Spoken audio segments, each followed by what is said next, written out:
Assalamu alaikum kids, how are you all? Hope you all are good at your home. I am your Urdu teacher and this is your Urdu book. Now open your books.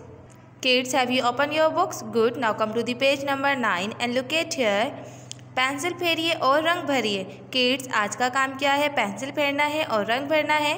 Look at here kids, tell me, ये क्या लिखा हुआ है? ये कौन सा हुर्फ तहज्जी है? बे. क्या लिखा हुआ है ये?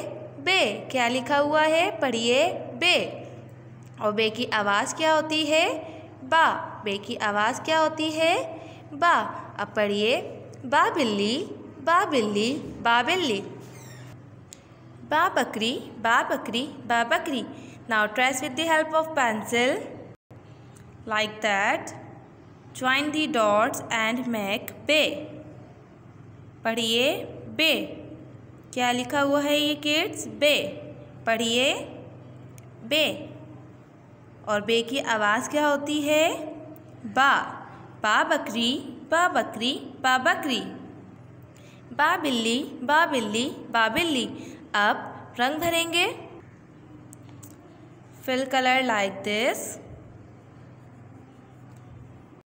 Okay kids, I hope you all are understand my today's topic and that is end of our class. Inshallah I will come back tomorrow with another topic. Till then, take care and goodbye.